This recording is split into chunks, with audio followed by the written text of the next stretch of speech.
Hello students, আমি Nitish sir জ্ঞানজ্যোতি coaching সেন্টারের পক্ষ থেকে তোমাদের প্রত্যেককে জানাই আরো একবার স্বাগত। তো স্টুডেন্টস, আজকে আমি তোমাদেরকে পড়াবো এনইপি 4 ইয়ার আন্ডার গ্র্যাজুয়েট প্রোগ্রামের অধীনস্থ নর্থ বেঙ্গল ইউনিভার্সিটি আন্ডারে যে সমস্ত ছাত্রছাত্রীরা বিভিন্ন কলেজগুলোতে পড়াশোনা করছো তাদের জন্য আজকে মেজর জিওগ্রাফির অতি গুরুত্বপূর্ণ একটা টপিক নিয়ে আলোচনা করব। সেটা হলো মর্টালিটি। ওকে, তোমরা দেখতে পাচ্ছ মর্টালিটি বা মরণশীলতা বলতে কি বোঝো, এই বিষয়টা আমি বিস্তারিত আলোচনা করব। দেখো, আমাদের জ্ঞানজ্যোতি কোচিং সেন্টারে কিন্তু অনলাইনে ক্লাস নেওয়া হচ্ছে এবং সেই ক্লাসগুলো নিচ্ছেন কিন্তু আমাদের সুকান্ত স্যার জিওগ্রাফির জন্য। ঠিক আছে, উনি একজন স্কুল টিচার হওয়ার পরেও কিন্তু আমাদের সেন্টারে অনলাইনে ক্লাসগুলো নিচ্ছেন।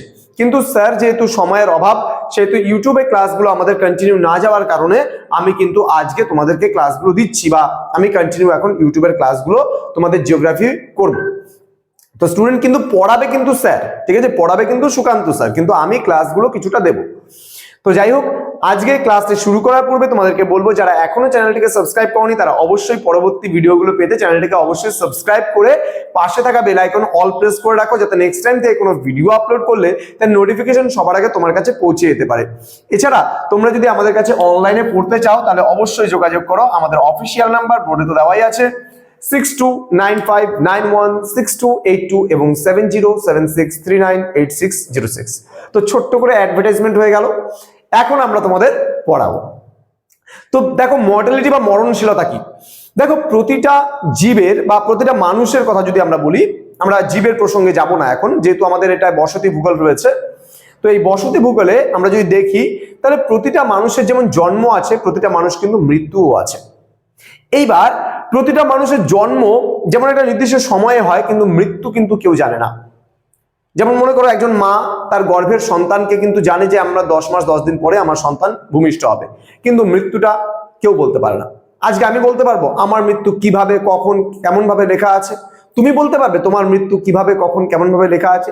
এই যে মৃত্যু হার, এটাকে বলছে কিন্তু মৃত্যুটাকে বলছে মরণশীলতা। তাহলে যদি আমরা একটু বইয়ের ভাষায় বলতে যাই, কি বলছে যে জন্ম এবং মৃত্যু মানুষের জীবনের একটা অবিচ্ছেদ্য অংশ। তাহলে জন্ম এবং মৃত্যু, তাহলে জন্ম হলে মৃত্যু হবেই, এটাই কিন্তু প্রকৃতির নিয়ম, এটাই কিন্তু কালের নিয়ম, তাই না?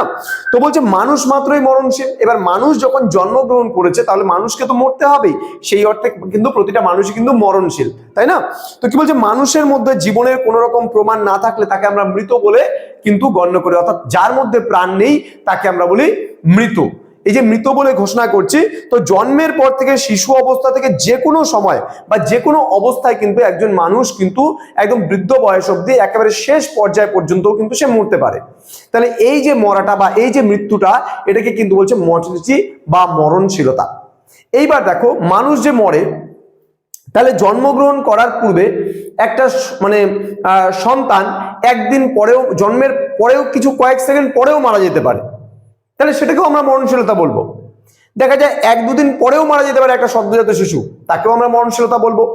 কেউ 1 সপ্তাহ পরেও মরছে, কেউ বা 1 মাস পরেও মারা যাচ্ছে, আবার কেউ বা দেখা যাচ্ছে 1 বছর 2 বছর, কেউ বা 5 বছরে মারা যাচ্ছে। তাহলে মৃত্যুর কিন্তু সঠিক কিন্তু কোনো এজ হয় না। তাহলে মরণের কোনো সঠিক একটা বয়স আছে? মরণের কিন্তু কোনো সঠিক বয়স নেই। এই যে কিছুদিন আগে আমরা 2021 সালে দেখলাম যে কোভিড-19 অর্থাৎ করোনার যে মহামারী, সেই করোনা মহামারীর কারণে কিন্তু শুধুমাত্র যে বয়স্ক ব্যক্তিরাই মারা গেছে এমনটা কিন্তু নয়, সেখানে শিশু থেকে শুরু করে প্রতিটা এজের মানুষই কিন্তু এই করোনায় মারা গেছে। কলেরাতেও তাই হয়, যে কলেরা থেকে কি শুধুমাত্র বয়স্ক লোকেরাই মারা যায়? না, সেখানেও কিন্তু একেবারে ছোট বাচ্চা থেকে শুরু করে একেবারে বয়স্ক পর্যন্ত প্রতিটা মানুষই কিন্তু এই মহামারীগুলোতে মারা যেতে পারে।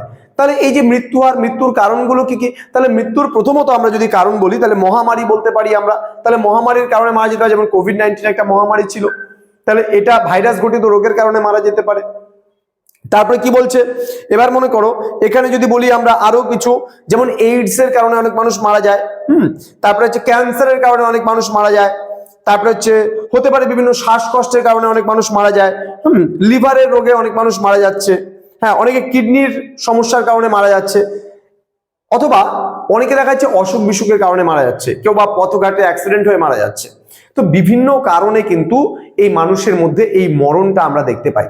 তাহলে এই যে মরণ, এটাকেই বলছি কিন্তু আমরা মরণশীলতা, যেটা জন্ম থেকে শুরু করে একেবারে লাস্ট স্টেজ অবধি জীবনের কিন্তু দেখা যেতে পারে। অর্থাৎ আমরা একটা মিনিমাম এজ যদি ধরি, তাহলে এই যে জন্ম থেকে শুরু করে মৃত্যু পর্যন্ত মানে একেবারে যে সময়টা মানুষ মারা যায় সেটাকে কিন্তু আমরা মরণশীলতা বলছি। তো আশা করি আজকের এই ছোট্ট ক্লাসটি তোমাদের বুঝতে কোনো অসুবিধা নেই।